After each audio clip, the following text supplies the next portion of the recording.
Oke, kita langsung aja bahas angka yang bikin jantungan ini. Rupiah kita baru aja menyentuh titik terendah bersejarahnya lawan dolar Amerika Serikat. Pasti banyak dari kita yang mikir, wah ada apa nih sebenarnya sama nilai uang kita sekarang? Selamat datang di pembahasan kita kali ini. Hari ini kita bakal bongkar habis-habisan faktor-faktor rumit mulai dari badai global sampai dinamika di dalam negeri yang bikin mata uang kita anjlok. Dan yang paling penting, kita bakal lihat apa sih arti sebenarnya dari semua ini buat dompet dan kehidupan kita sehari-hari. Biar gampang, kita bagi pembahasannya jadi 6 bagian, mulai dari rekor pelemahan nilai rupiah, pemicu badai ekonomi global, dampak nyata kenaikan harga, siasat pertahanan sektor usaha, strategi pertahanan Bank Indonesia, dan terakhir, prospek pemulihan ke depan. Bagian pertama, rekor pelemahan nilai rupiah.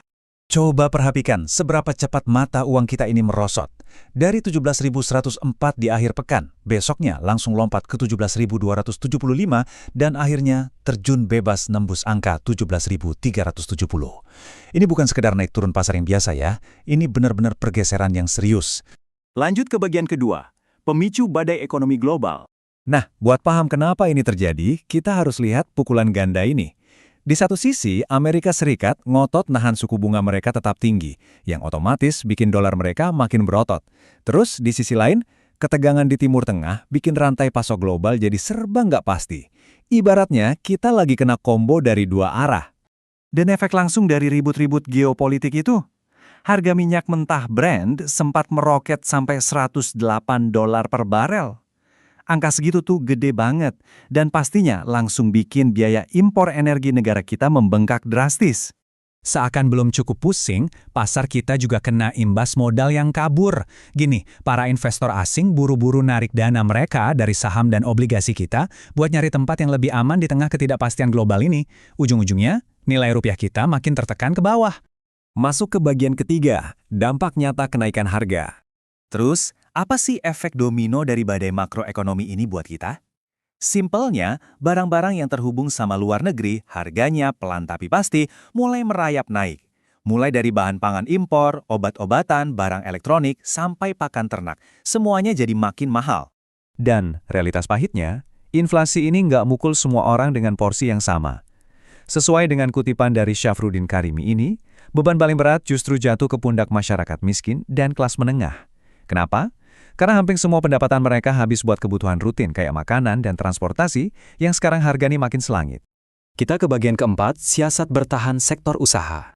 Nah, pertanyaannya sekarang, dengan ongkos produksi yang terbang tinggi, tapi daya beli masyarakat lagi seret, gimana caranya perusahaan-perusahaan lokal kita bisa tetap hidup dan nggak gulung tikar? Jawabannya adalah strategi yang namanya shrinkflation. Ini taktik bertahan hidup yang cukup cerdik. Daripada naikin harga terus bikin pelanggan kaget, perusahaan milih nahan harga, tapi diam-diam ngurangin ukuran produk atau nurunin kualitasnya. Kamu pernah nggak sih ngerasa akhir-akhir ini bungkus snack favorit kamu lebih banyak isi udaranya daripada keripiknya? Nah, itu dia shrinkflation yang lagi kejadian di depan mata kita. Untuk sekarang, pabrik-pabrik yang keuntungannya tipis emang masih nahan perih dengan pakai stok bahan baku lama mereka. Tapi, ini tuh ibarat bom waktu.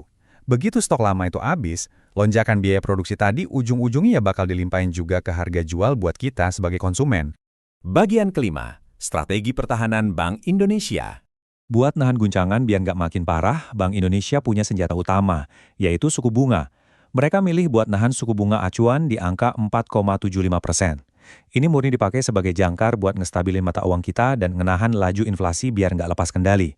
Selain lewat suku bunga, BI juga ngeluarin jurus intervensi 3 lapis. Gampangnya gini, pertama, mereka nyuntik dolar langsung ke pasar tunai atau pasar spot. Kedua, mereka main di pasar kontrak berjangka atau DNDF buat ngamanin ekspektasi nilai tukar ke depannya. Dan ketiga, mereka agresif ngeborong surat berharga negara alias obligasi pemerintah. Tujuannya satu, jaga kestabilan harga dan cegah investor asing pada kabur. Terakhir, bagian ke-6, prospek pemulihan ke depan.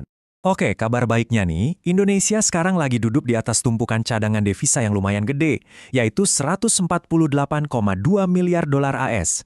Bantalan dana raksasa ini tuh vital banget, karena angkanya cukup buat nutupin kebutuhan impor negara kita dengan aman selama kurang lebih 6 bulan ke depan. Di saat yang sama, otoritas kita juga nggak diam aja. Mereka ngelawan balik tekanan global ini dengan cara ngebut narik belanja pemerintah dari awal tahun, terus berusaha membereskan iklim investasi, dan secara ambisius masih masang target pertumbuhan ekonomi di angka 6% lewat dorongan dari dalam negeri. Jadi, kita udah sama-sama lihat guncangan awalnya, efek berantainya yang sampai ke bungkus keripik kita, sampai benteng pertahanan yang lagi dibangun. Tapi, ada satu pertanyaan besar yang tersisa. Dengan kondisi dunia yang masih nggak menentu, apakah fondasi ekonomi yang kita bangun ini benar-benar udah cukup kuat buat nahan badai sempurna ini? Ini sesuatu yang wajib banget kita pantau terus. Terima kasih udah ikuti pembahasan kali ini, dan sampai jumpa.